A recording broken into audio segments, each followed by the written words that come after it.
Or whatever. Never mind. Just a sec. Okay. Hi, welcome everyone. So happy you're here. Thanks for coming out after it got dark. I know that's really hard. Okay, I'm going to introduce Gabrielle Korn, who's the author of 3 books and former editor-in-chief of Nylon Media. Have you heard this so many times in the last? I could say it with you. You can? Okay, let's do it. Her debut novel, okay, has been called Another Winner by Publishers Weekly and A Perfect Blend of Sadness and Hope by Kirkus. This is a good bio. Okay, her writing has appeared in many different places, including Oprah magazine. I love Oprah, so that's the one I'm going to read. Originally from New York, she now lives in LA with her wife, where together they run the Pink Door Residency for Artists and Writers. Okay, what is that? I'm going to ask what that is later. I love that. So congratulations. The Shutouts just came out on the 3rd. Thank you. And it is the 2nd book in a series for those of you who don't know. And I'm going to ask you about it after you read an excerpt. Perfect. Well, before I read it, thank you all so much for coming. Thank you, Zibbies, for having us. And thank you, Swan, for doing this with me. I'm going to read from the beginning of the book. Half of this book is in the form of letters, and I'm going to read a little bit from the first one. April 1st, 2041. My daughter. The first thing I need to tell you, and after that I want to tell you everything, is that I never meant to leave you for this long. In a perfect world, of course, I wouldn't have left at all. I wouldn't have needed to. But this world, as I imagined you have learned by now, is far from perfect. I know it's probably an odd thing getting a letter in the mail, but I think this is the safest way to communicate. The digital surveillance has gotten so tight that no email would make it to you without the feds combing through it. Not at this point. And with all that attention going into the virtual world, little is being spent analyzing what you can hold in your hands. At least, that's my hope. So here I am, writing you a letter. I'll write and send you one letter from every place I stop as I cross the country to get back to you. It's already been a long, hard road, and I've barely gotten started. I want to know you so badly. But you're almost a teenager now, which means you're nearly a woman, and I know from my own experiences that means you're wholly your own person, perhaps more like a stranger than my own daughter. I also know that it's not fair for me to want to know you without also being available for you to know, not just the version of myself that I could invent to make you forgive me, but the truth that is not always beautiful. As your mother, I do have this strange desire to only present you with things of beauty. I hate that you have to know ugliness, but my leaving, I know, was an ugliness. Perhaps the first you ever experienced. Perhaps just the first of many bad things that happened to you. I wish I knew. I hope that soon you'll tell me. I've tried to call you many times over the past 6 years. When I first left, I called every day. Your father never let me speak to you. He didn't want to hear about why I'd taken off, only why I wasn't back yet, since I'd left a note saying I'd return in a couple of days. He eventually blocked my number. I've tried emailing every combination of your name I can think of that might take me to you. I've checked the local school records, but all I can find is that you're still enrolled, which doesn't help me. In some ways, I admire that you don't seem to be on social media. I don't know what your father told you about me. I imagine he didn't tell you about the calls. You must hate me, and I deserve that. So let me tell you why I'm writing to you now. I hope you believe my story once it's told. Of course, truth is subjective. I want to tell you my truth as best I can, the things I experienced and the things I came to know. What you do with that info is yours. Some of it might seem like a conspiracy theory, the rantings of a woman desperate to win her daughter back. Well, I am desperate, but I've also always been honest, maybe to a fault. I wonder if you remember that about me. For the past 4 nights, I've been sleeping in my car. Well, technically it's not my car, but more on that later, which I honestly don't mind, but there were tornado warnings last night on the radio. I pulled off the highway and into a small rural neighborhood as the wind started to pick up. I knocked on the door of the first house I saw. No answer, all the lights off. No car in the driveway. I drove to the next one a few miles down the road. An elderly couple opened the door, looking terrified at the sight of me, or maybe it was just the trees behind me threatening to snap right off their roots. I asked if I could stay the night, and they shook their heads, closed the door in my face. I understand it, I guess. I'm a stranger. I probably looked a little feral, as I sometimes do. I drove as fast as I could back to the first house and peered in the windows until I could be sure there was no one there, and then I used a rock to break a window and I climbed in. I braced myself for an alarm, but none came. It's not abandoned. There's food in the fridge and clothes in the closets, evidence of a family everywhere. But when I got here, it was late enough that I figured no one would come home, at least for the night. I brought blankets and food down to their basement, where I hope I'll be safe. I'm writing to you using the light of a flashlight I found down here. I'm scared if I turn on the lights, the neighbors will call the cops. I hope if they come home while I'm still here, I'll be able to explain myself before they, I don't know, shoot me. You'd think people would be sympathetic to a girl on the road in the middle of a storm, but who knows these days? I'm truly in the middle of nowhere, or at least the middle of Idaho, which to me might as well be Mars. The road isn't paved. I'm not sure how long I'll have to stay here, or how long before these people come home. I was eager to move as quickly as possible towards you, but it seemed Mother Nature, as always, had her own ideas. Mothers, right? If I make good time, my letters will reach you before I do, over the next few weeks. Hopefully this will prepare you for my arrival. Hopefully everything will get to you before your father finds it. When you read the last of my letters, you'll have a choice to make. Before I present you with that choice, you need to know everything that's going into it, everything that's happened since I left. I'll start from the beginning. Some of it might feel like too much information. I'm not sure how much a girl wants to know about her mom. If it were me, I'd want to be spared the intimate details, but you're not me. I hope you're curious, that you might even be hungry for the truth about me. If I'm wrong, I'm sorry in advance. Skip over things if you want. I just can't tell you the story of my leaving without the story of my heart, which I have followed over the years into various situations, some wonderful and some terrifying and dangerous. I'd like to imagine that you're like me in this way. Anyway, I've struggled to find the true beginning of this story, but I think it starts when I was a few years older than you, 17, and I was completely on my own. Thank you. Okay, what I love so much about those first few pages is when we learn that she snuck into this house. I'm like, ooh, okay, now my interest is really piqued. Do you want to just briefly describe this book for people who are unfamiliar with it? Yeah, totally. And I think I can't describe it without describing the duology, including Yours for the Taking. So these books take place in an imagined future this book starts in 2041, the book before it starts in 2050, and climate change has made the world unlivable. And so as a solution, the government creates these city-sized sealed up structures called the Inside Project, where you can live and be safe from the weather, but you have to apply to get in. So the first book is about the people who are accepted, and the second book is about the people who aren't accepted. And it works as both a prequel and a sequel in that the letters from Kelly that I just read, those are 10 years before the first book begins, and then every other chapter picks up right where Yours for the Taking leaves off. So technically you can read it without reading Yours for the Taking. I think it's more satisfying to read both of them. But so Kelly has left her daughter and is on the way back 6 years later. And basically the story that she tells is that she left to participate in an activist movement to fight not just climate change, but the forces who are making sure that climate change doesn't stop. And the rest of the characters are on a journey basically to find lost loved ones and get to safer ground. Okay. How did you originally conceive of this idea? And I imagine that your answer will also go back to the first book again. And did you know that there was going to be a second book while you were writing that? We had talked from the very beginning about it being a series, we being me and my editor. And, you never really know if someone means it when they say that, especially in publishing. But she meant it. And so so taking it back to the first part of your question, I got the idea for Yours for the Taking while I was working in women's media, which felt in a lot of ways like a failed feminist utopia. Say more.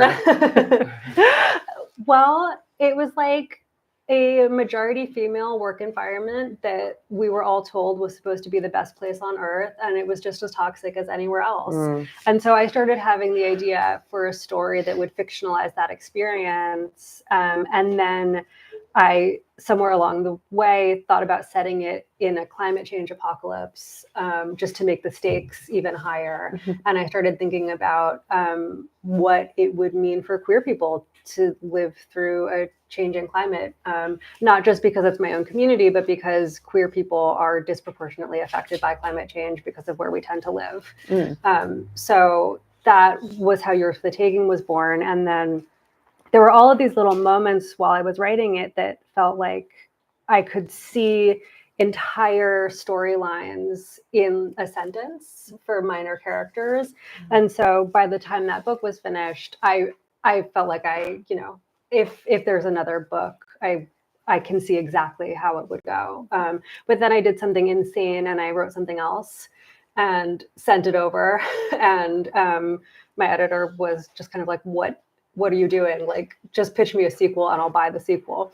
Well, you wrote a totally separate book. Okay. Yeah. Just, because sometimes you do It things. happens. Yeah. Extra books, Yeah, whatever. I had a lot of free time. I had gotten laid off from my job. Okay. So then I based on the urgency that I heard from her, I ended up just writing 50 pages and sending it to her, and they acquired it based on that. That's awesome. Did you feel like the process of writing it was different because of that?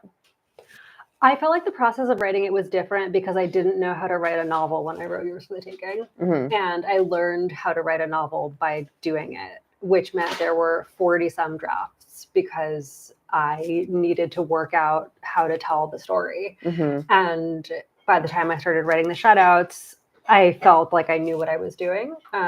So I made an outline, like I had a plan, I knew what I was writing towards, I knew how I wanted to do it. And so it was a much lovelier experience. Okay, that's good. Yeah. Okay, I'm glad you mentioned the outline because I have so many technical questions about this book. Like for those of you who haven't read it, it's multiple points of view. So we get Kelly's point of view and then a third person recounting through the lens of many other characters. Like technically you're doing a lot of things. So it's amazing that this is your second novel and you pulled it off. And also we're dealing in different timescapes. So one of my questions as I was reading was, did you write this linearly as it appears, or did you write separate chunks and then weave them together? Separate chunks. Okay. I wrote Kelly all the way through because I really wanted it to feel like an unbroken stream of consciousness. And I felt like if I were to take a break from her, that I would lose the momentum of it. And I overcomplicated things in the structure, but it's also pretty simple in terms of like the structures themselves, in that like Kelly's on a hero's journey, which is a pretty simple thing to plot out. She's just kind of reflecting back on it, like she's at the end of it. And the other characters are either waiting for each other or walking north. So it's like there's not a lot of complicated things within the interwoven sections. It's just the weaving of them that was complicated. And I think the trickiest part was there are moments in the book where you realize how everybody is connected and like why you're reading letters from a random lady, like she is a character's mother.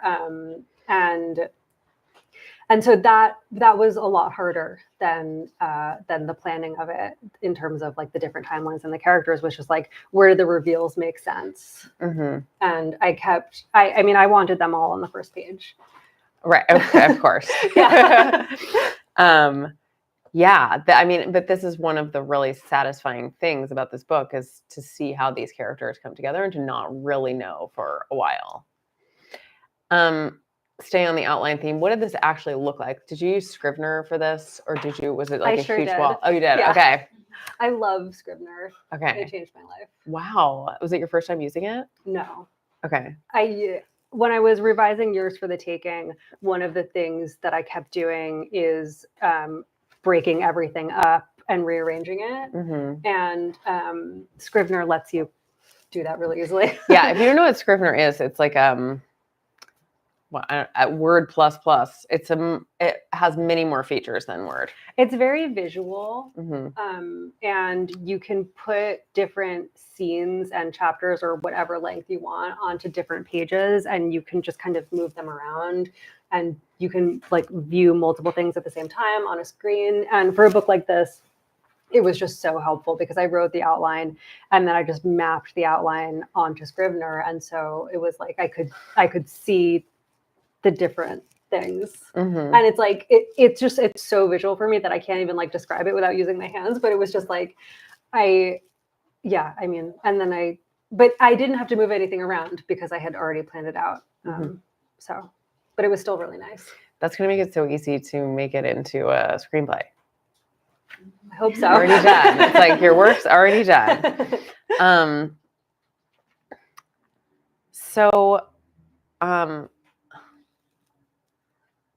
Another thing I was thinking is like, I know that when I write, I end up writing something. I'm like, oh my God, I guess that's what I think. Like I'm not fully aware of it somehow at the time.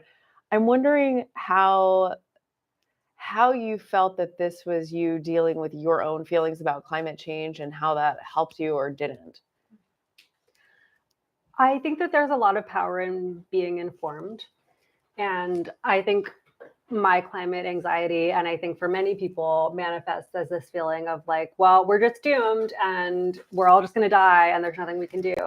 And there's a way in which like knowing the specifics makes me feel worse. But I also think like what's so great about being positive when things are dire, like I feel like I have like a very real perspective on things now, and I have a strong grasp on what needs to change and why it's not changing, which was helpful to research and work through. I feel like more so than that with this book, I hadn't really confronted my frustration with like activist spaces, and I feel like that really came out on the page. Yeah. God, yeah, it's so difficult to recognize how many groups there are coming together and how they're sort of just spinning in circles a lot of the time. Totally. And like the issue with one issue politics was really on my mind. Right. And, when you believe in one thing at the cost of all other things, what that turns into. Yeah. One thing that scared me about this is that it's not so far out of my conception of what could actually happen. I know, and I apologize for that. But I don't think that this is going to happen. Like, this is a world of worst case scenarios, and I mean, I don't know. I don't think I would be able to like get through a day if I thought that what I wrote was real. That being said, we need to cut carbon emissions in half by 2030. To avoid this.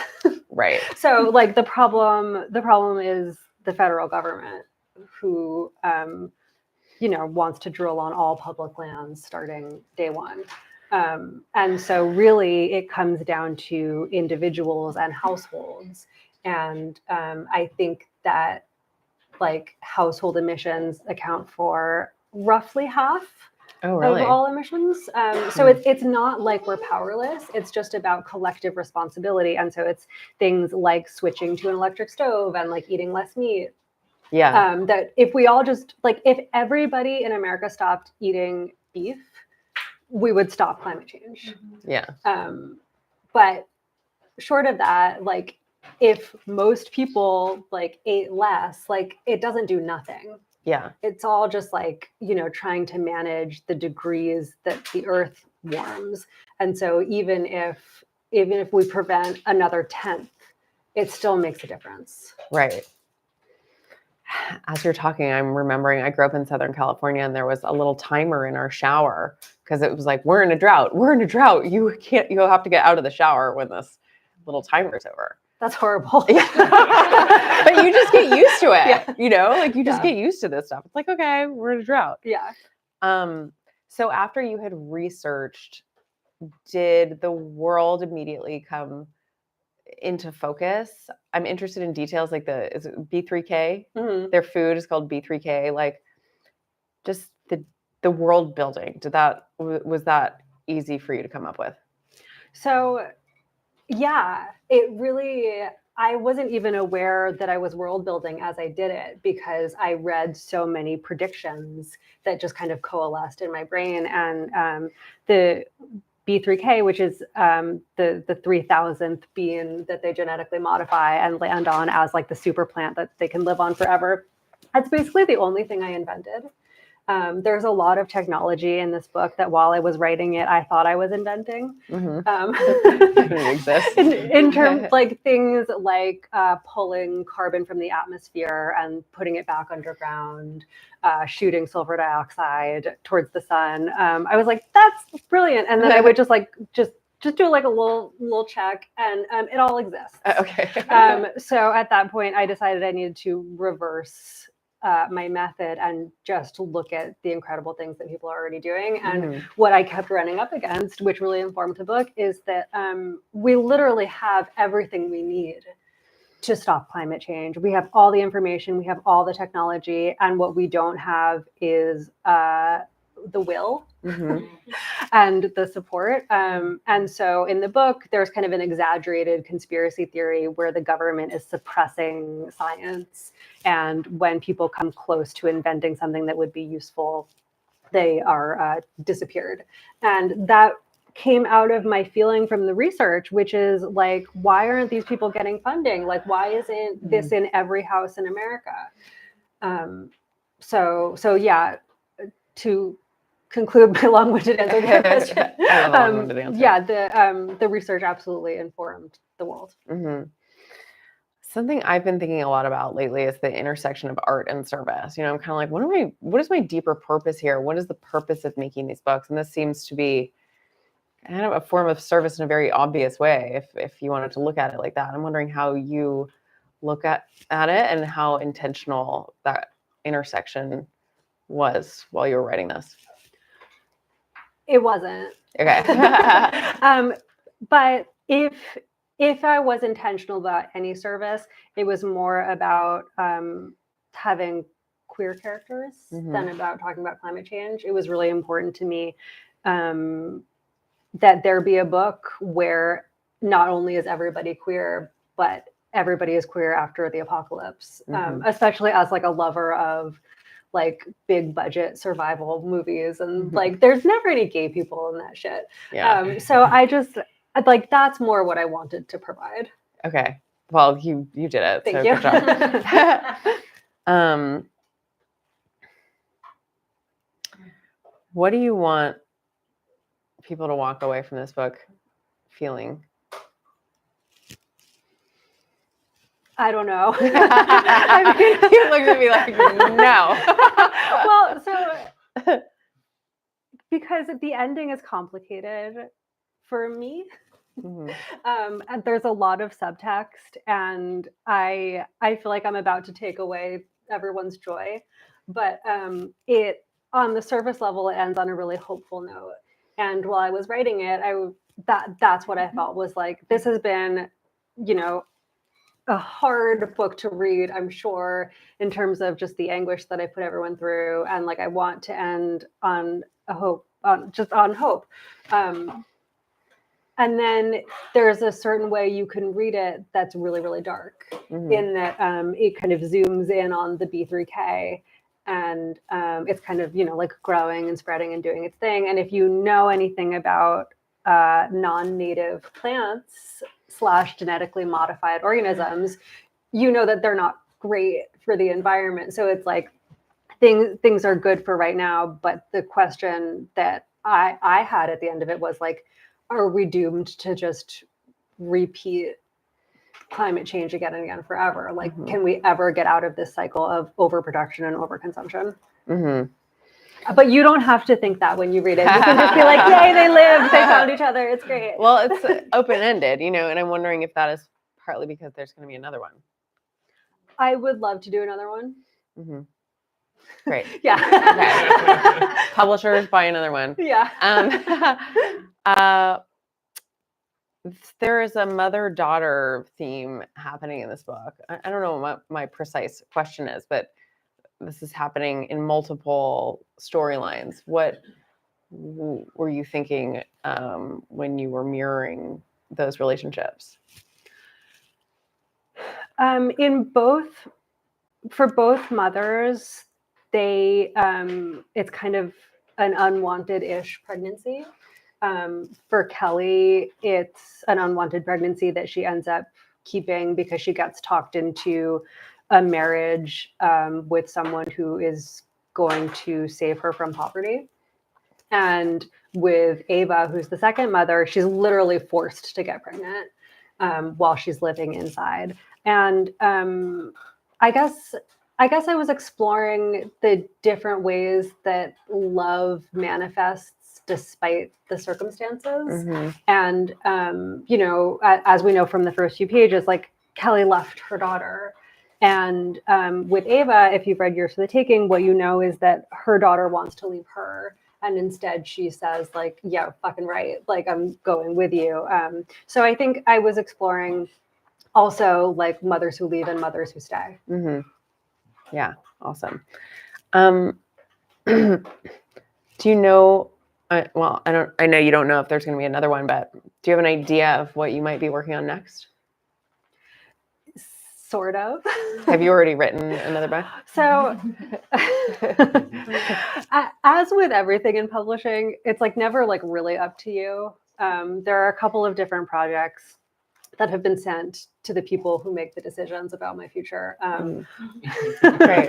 Yeah, one is a literary romance over 20 years, and the other one is about aliens. Oh, okay. Great. I think we can all guess which one's going to sell. Right.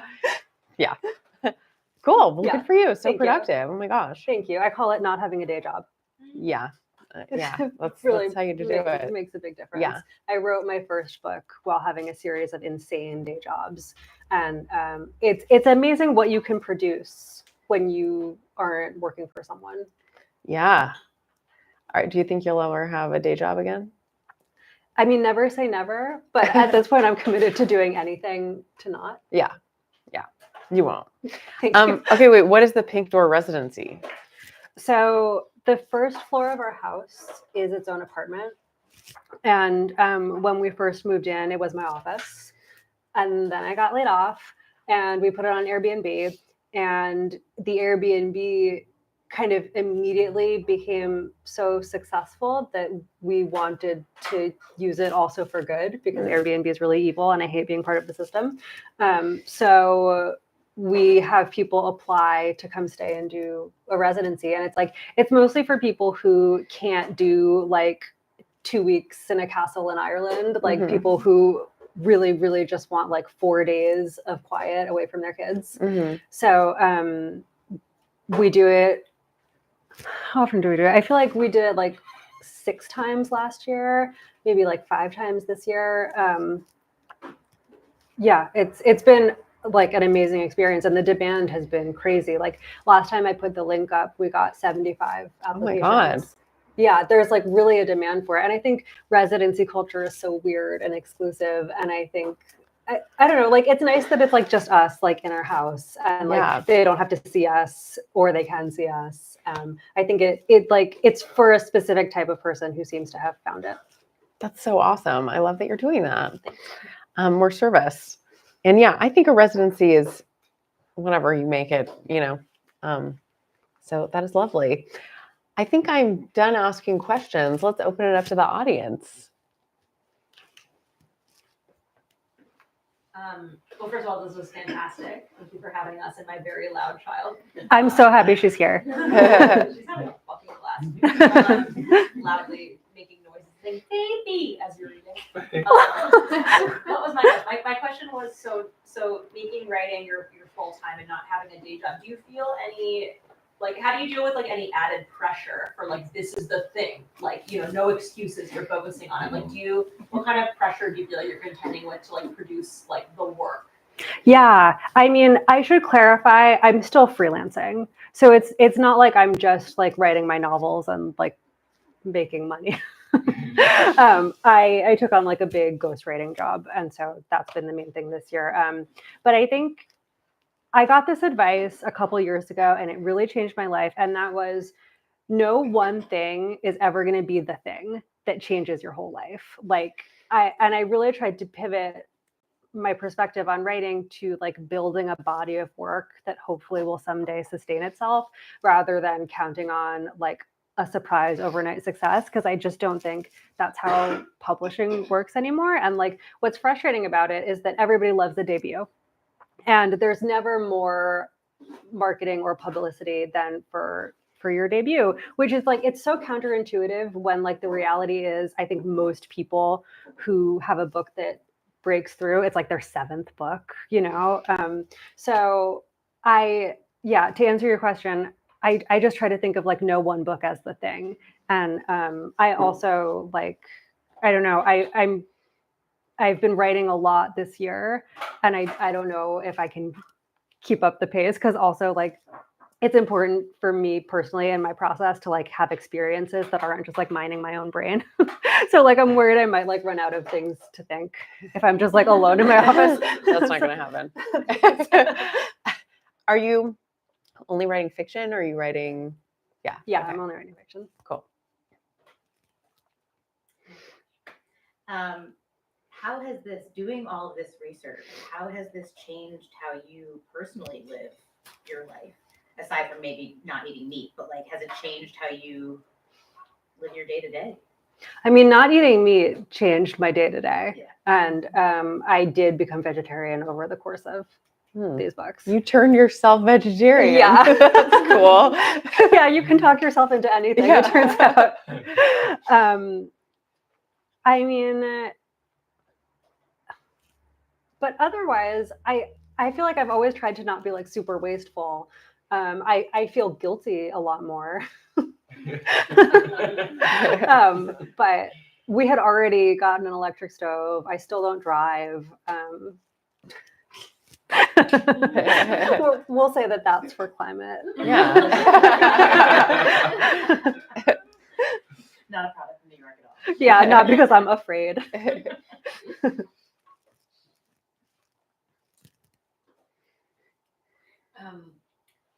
I have a question about writing groups. Ooh. Like, are you part of them, and how do you use them if you're part of them? And like, what purposes? Like, how does it work? Yeah, I am in a writing group. I'm in a new version. I was a couple of years ago, I started a writing group, and we started with 9 people and we ended with 4. And so we have merged with an existing group, and we're going to start this year. I mean, I think it's like the most amazing thing that you can do for yourself is like find a community of people who do what you do and have to talk to you about it once a week or every other week. I feel like this is such a better book because I wrote it while getting peer feedback. Last year we did once a week, and one person got workshopped once a month since there was 4 of us. I think we're going to do it a little bit differently because there are more of us now. But yeah, I mean, I really found having a writing group like game changing, and I wish I had done it sooner. I also feel like I like put a call out on Instagram to see who wanted to be in one. And I truly got like 100 responses. And what I quickly realized is that like most people like the idea of a writing group, but very few people are insane enough to agree to like spend 2 hours with you every Friday for the rest of their lives. So it becomes a self-selection group. Do you feel like the writing group would still be beneficial if it's just once a month? Do you feel like you need that weekly feedback? I don't know. To me, once a month doesn't sound like enough because I write really quickly. But I think as like a social support, I think that's great. I really like the momentum. And in the first iteration of the writing group, we were meeting once a month, which meant and we would do like 2 people a meeting, which meant you would get workshopped like every 3 to 4 months, which is hard because by then you have a lot of material, and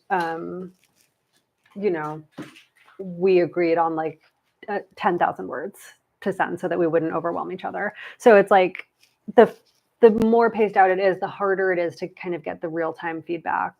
But I don't know. I think like doing it in sprints can be good too. Like doing like 3 months of once a week and then 3 months of once a month. I mean, it's so like individual. Well, as a gay vegan, I'm so grateful that you wrote this book. Thank you. It means a lot. Thank It you. really does. Thanks for coming. Do you have any interest in writing more, like long form nonfiction? I feel like I don't have anything left to say. Excuse me. So Wow, thanks everyone. I think I want to do a few more novels, and then hopefully like the desire to write essays about my own life will return. It's so boring right now and like lovely. Like there was a lot of strife happening when I wrote my first book of essays. You need some drama. Yeah. There's not a lot to say when you're like happily married and like live in a cute house. Okay. With a pink door. Does it have a pink door? It has a big Oh door. my god, that's cute. That's ridiculous. It's cute. I love it. Do you have a question? Yeah, maybe it's a little selfish one, but like I'm kind of curious to picture your writing process like daily, and like how do you, as an artist, how do you contend with the many distractions of the world? Yeah. So my problem is that I don't get distracted and will forget that I have a body and can just kind of like be in goblin mode for like an entire day. So I try to like do my exercise in the morning. Like I like walk around the Silver Lake Reservoir every day, and then I'll do my like little online workout. And then I go into my cave, and then I don't know what happens, and then the sun is setting and there are no lights in my office and I have to go back inside. So yeah, I mean, while I wrote this book, I was still working in the bedroom. So I guess I should amend that by saying there were challenges of the dog barking at everything. My beautiful wife coming in and touching things. And so now I have like a shed in the yard that, yeah. A she shed. It's literally a shed. It has the most beautiful shed you've ever seen, but it's not wired. Mm. It's not insulated. That's also true, right? It's insulated, but it's still the coldest place on earth. Do you have a space heater or what? I have a heated blanket, but I do think I need to elevate to space heater. I do have one more question.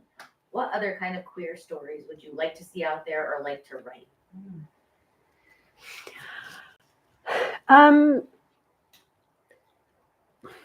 I want to see more mess in queer stories. Like, I want more queer characters who are allowed to be horrible.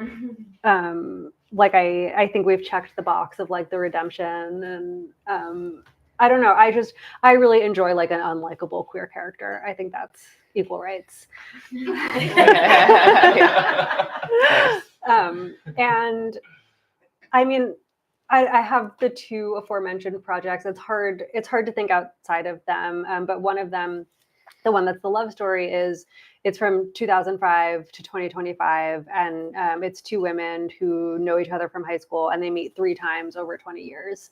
And I had a lot of fun writing that and thinking about how, hometown homophobia can manifest. And when you come from the same place as someone, you can still live completely different lives. And then the Alien book, I just think there should be more lesbians in Alien content.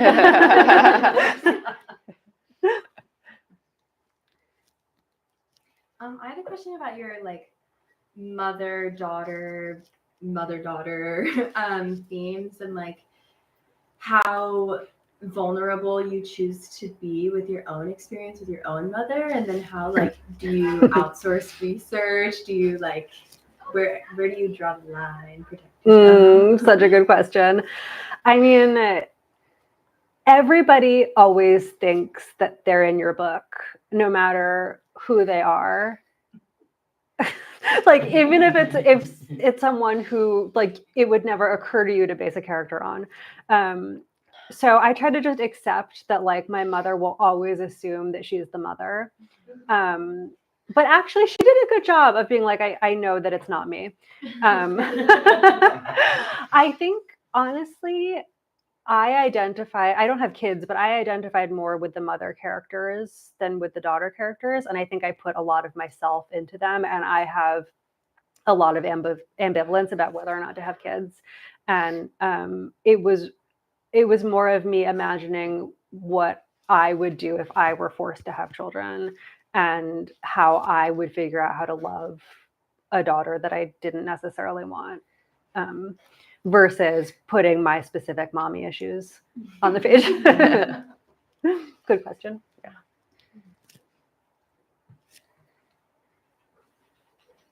Any more? Thank you guys so Thank much. you. You're so good. Those are great questions. Oh my Thank God, you. thank you. That was really beautiful. Thank you. Thank you. We have plenty of books up here. I'm sure we'll keep you guys here to sign if Sounds you're okay good. with Yeah, that. And, thank you. yeah, thank you guys again. Thanks. Thank you.